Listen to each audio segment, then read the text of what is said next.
Welcome to the final part of our three-part breakdown of Taylor Sheridan's career thus far, including Sicario, Wind River, which we're talking about today, and Hell or High Water, which we just did in the previous episode. So check those out if you're interested in what we had to say about those films, although these episodes do stand on their own. And today we are talking about Wind River, all in the lead up to his latest film, which he has directed himself, Those Who Wish Me Dead, starring Angelina Jolie, which we'll be reviewing in the next week. I'm really excited to check out that movie and really excited to see what he does as kind of his second outing as a director, because moving into Wind River, he was coming off the success of Hell or High Water and Sicario. And at this point, Sicario, you could have thought that it was a fluke. You could have been like, Denis Villeneuve carried that movie, but he was a pretty good writer. Then we get Hell or High Water, which was a phenomenal film, directed by someone entirely different, helmed by different people entirely, but the through line of it is Taylor Sheridan, and he pulled it off so well to the point where I think we're counting on him to really pull through. Yeah. Then we get to Wind River. Wind River is a film that I enjoyed watching. It is not a bad film. That being said, I think it's a really good movie. No, I would never say. I really don't have a lot bad to say about it at all. What I do have to say is that it feels like a bit of an anticlimactic follow-up to Hell or High Water and Sicario. It's interesting. These movies came out like 1 year after the other. Like Sicario 2015, Hell or High Water 16, Wind River 17. So he wrote them very close together. And there is sort of a through line. Like it does feel like a trilogy. Yeah. Which is kind of why we're taking a look at them all together. Yeah. Because they really do. I really feel like this movie could have been on the level of Sicario or Hell or High Water, or at least close, if it had been directed by someone different. I just feel like this movie, it doesn't have the visceral feel that Hell or High Water or Sicario did. There's not a memorable set piece in it, despite there being moments that should have been. Mm-hmm. And it really all comes down to the way that the story is told visually, and it's a very bland movie in terms of directing. It feels anticlimactic across the board. It is very well acted. I think some of the writing is really good. I think the sort of 3/4 flashback scene is really effective. It's a very affecting story. Mm-hmm. It's really hard not to be affected by it by the end of it. Yeah. That being said, it's like, why do I view Sicario and Hell or High Water as just like, these are amazing, and then this one is like, It's good. Yeah, it's like when you look back through it, I think back to Wind River, and it's like, well, there wasn't really anything I didn't like about the film. I was not unhappy with the film. But when I look back through them, I hold it to a less esteem. It didn't have a scene like the border scene in Sicario, or like it didn't have an ending as strong as the ending of Hell or High Water, or as strong as the scene where I'm not sure it had Chris Pine's brother is killed in Hell or High Water.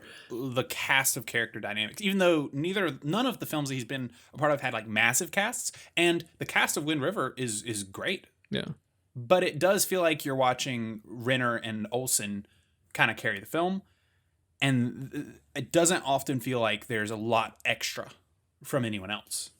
It's like I think it's a really good movie. It's just, in comparison to the other two, it doesn't feel as memorable and it doesn't feel as strong. And I think it all comes down to how it's told visually. It's just like, I think the writing is there for the most part. Yeah.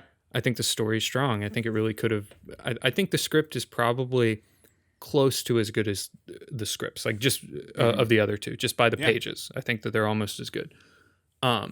It's just, from a directing standpoint, it just isn't as visceral. Like it just isn't.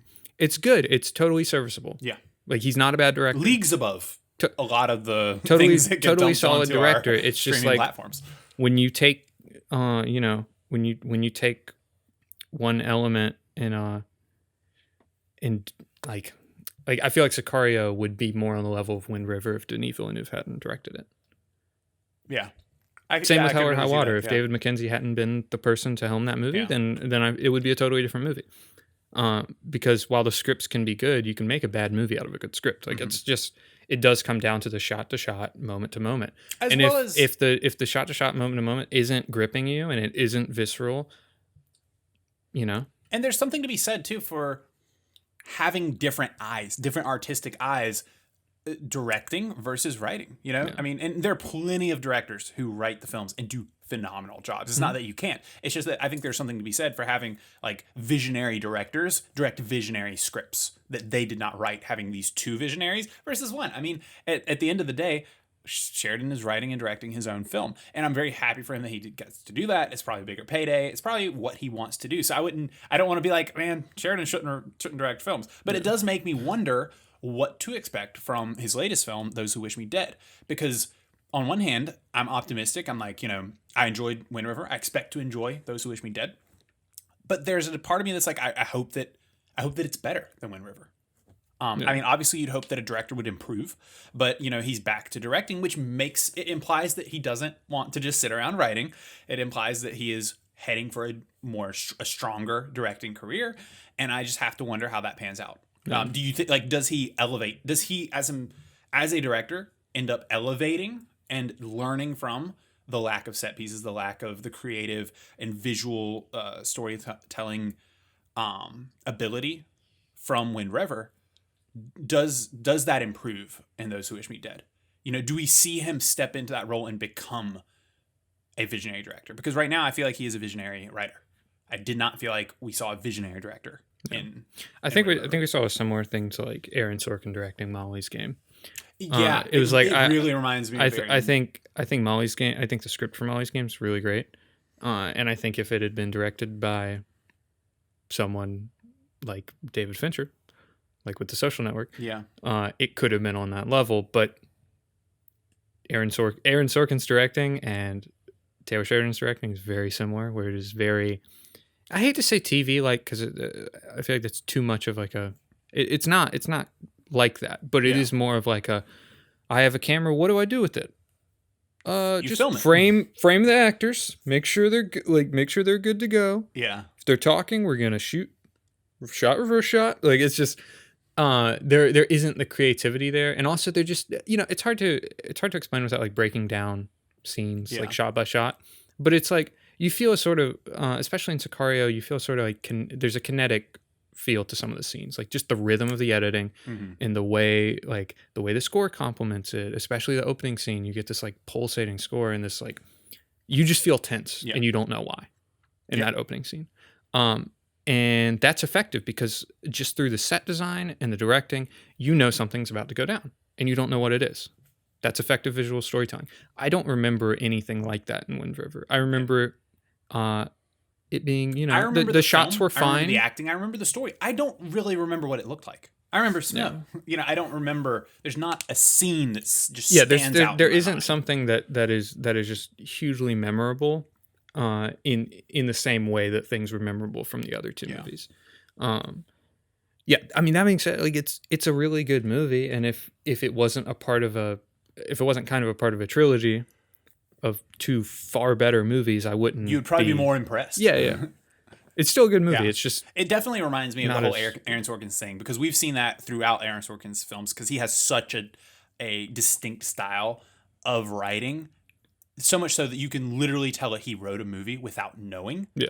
And he does that same thing where he leans into himself too much when he's directing it. But when someone else is directing him, it has that perfect bit of the herbs and salts and flavors to make it right. And when it's all one thing, it doesn't quite come out in the explosion of creativity that a lot of, when it comes down to it, I mean, obviously there are so many artists that can really create something phenomenal and legendary from their own mind, but there's a lot to be said for the creative, kinetic, explosive ability of working with other people. I also wonder what it's like going from being a writer to being a director. Like a lot of writer-directors wrote their movies because they wanted something to direct.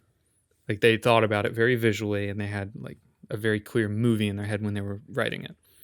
I wonder what it's like going from being a writer where you have no control over what it looks like and you're writing for a director and then you're writing for yourself.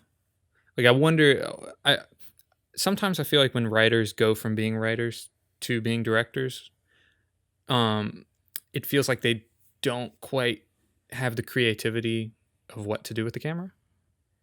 But the writing's still there. Like it's still good, but they don't have that extra creativity with. Yeah. Whereas when people are directors and they write to direct, then they sort of already have the vision in their head of like, this is how I'm going to creatively shoot the scene, and here's how I'm going to write it around that. Yeah.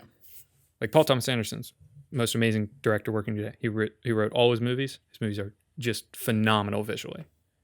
So it's like I don't know. I feel like there's a disconnect sometimes when writers who have written for years go into directing. Yeah.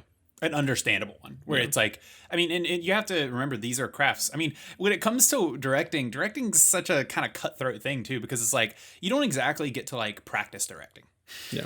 You know, I mean, obviously you pick things up on set, you know, you're around the business, you learn a lot, but I mean, you kind of direct a film and it's like, there's so much money involved when you get that chance. I mean, the pressure alone is like, it's not something that you like get to go and do reps in the backyard on. It's not, you don't get to direct a bunch of movies that don't get seen. You know, how many scripts can you write before you actually sell one, before it gets turned into a movie? How many movies do you get to direct and then chunk 5, 10, 15, $100 million out the window because it wasn't good enough, and then finally do one that is good? You know, it's the type of thing that you can cut a lot more slack on. So, which is why, leading back to the start, I'm really excited to see how Those Who Wish Me Dead goes down. And in the next video where we will be talking about that film, we're definitely going to have to bring it back to compare, which is why we wanted to do this 3-parter before we do that film, because I really want to be able to compare and contrast this sort of trilogy of films written by Taylor Sheridan. So that being said, I think that pretty much wraps up everything we have to say about the films. Did you have anything else you wanted to add? I think we're pretty good on that. So let us know what you guys think in the comments below. Be sure to check out the other episodes on this channel as well as within this 3-parter. And we will talk to you guys in the next one.